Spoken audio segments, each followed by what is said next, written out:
दोस्तों नमस्कार। Disaster news update में आपका स्वागत है। दोस्तों हाल ही में हमने कोविड-19 जैसी महामारी समूची दुनिया भर में देखी है।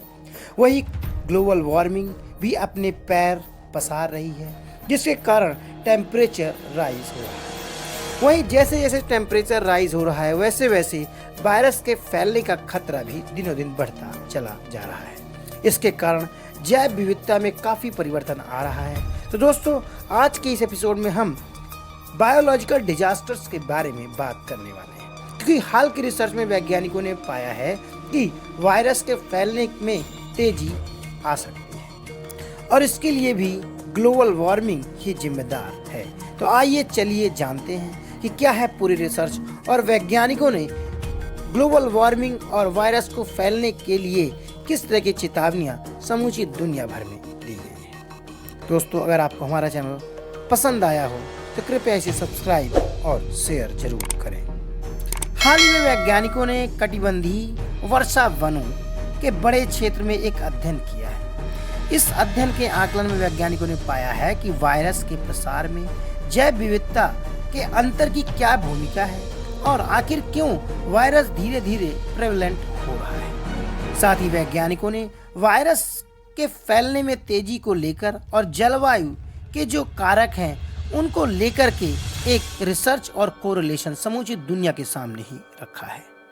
हाल ही में मानवता ने कोविड-19 की महामारी को देखा है, जिससे करोड़ों लोग प्रभावित हुए और करोड़ों लोगों की जानें भी चली गई।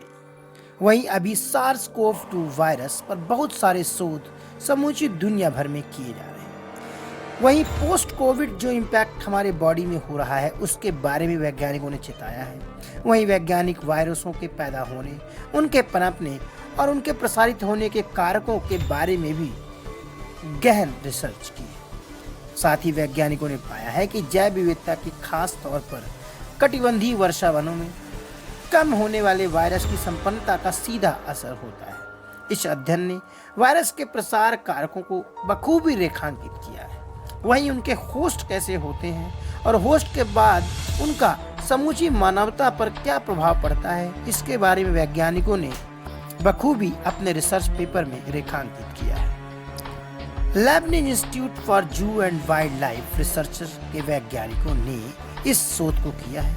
वहीं इस शोध को ई लाइफ जर्नल में प्रकाशित किया है। इस शोध में इस बात को बखूबी दिखाया गया है कि वर्षा वनों के विनाश की वजह से मच्छरों की प्रजातियों की विविधता में काफ़ी कमी हो रही है। ऐसी एक मच्छरों की प्रजाति है जिससे कि वायरस का फैलना काफ़ी आम होता है। वही वेक्टर बॉर्न डिसीज जैसे कि डेंगू, चिकनगुनिया, इस तरह की जो खतरनाक बीमारियां हैं, इससे भी वायरस के फैलने का खतरा बना रहता है। साथ ही शोधकर्ताओं की टीम ने अपने अध्ययन में पश्चिम अफ्रीका के वर्षा वनों में स्थित कोटे डेवलेर के टाई नेशनल पार्क को चुना था, जिसके अंदर अनछुए जो वर्षा वन है उनको लेकर भी वैज्ञानिकों ने रिसर्च किया। अध्ययन में पूरी रिसर्च में हरमन्स जो वैज्ञानिक है उनका कहना रहा कि उन्होंने मच्छरों को पकड़कर उनकी प्रजातियों की पहचान की और उनका वायरस संक्रमण के लिहाज से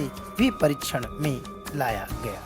साथ ही शोधकर्ताओं ने इस रिसर्च में इस बात का भी जानने का प्रयास किया कि कैसे मच्छरों की प्रजातियों की संरचना विभिन्न प्रकार के भूमि का उपयोग कर खास प्रकार के वायरस को पैदा करती है। वहीं जब स्वच्छ परिस्थिति तंत्र में भी कई तरह की प्रजातियां उत्पन्न होकर हमारी मानवता को काफ़ी नुकसान पहुंचा रही हैं। शोधकर्ताओं ने करीब 49 वायरस प्रजातियों की पहचान की, जिनमें अधिकांश अव्यवधानित आवास में पाए गए, लेकिन कुछ मच्छरों की प्रजातियां प्रभावी तरीके से साफ इलाकों में भी पाई गई और वह ज़्यादा खतरनाक थी। हालांकि अध्ययन में खोजे गए ज़्यादातर वायरस इंसानों के लिए ज़्यादा खतरनाक तो नहीं थे, लेकिन फिर भी उनमें से कई प्रजातियां ऐसी थी जो कि इंसानों को काफ़ी नुकसान पहुंचा रही हैं। इनमें से डेंगू, चिकनगुनिया सबसे प्रमुख है। वहीं इसमें जो क्लाइमेट का रोल है वह भी काफ़ी अहम हो जाता है, क्योंकि कई जगह पर इनके जो क्लाइमेट यानी 8 डिग्री से नीचे आने पर भी मच्छरों की प्रजातियां पनप रही हैं और यह समूची मानवता के लिए एक चिंता का सबब बना हुआ है। दोस्तों ये थी बात बायोलॉजिकल डिजास्टर्स को लेके। आशा करता हूँ कि ये आपको अच्छी लगी हो, तो कृपया इसे कमेंट करें और सब्सक्राइब भी जरूर करें। नमस्कार।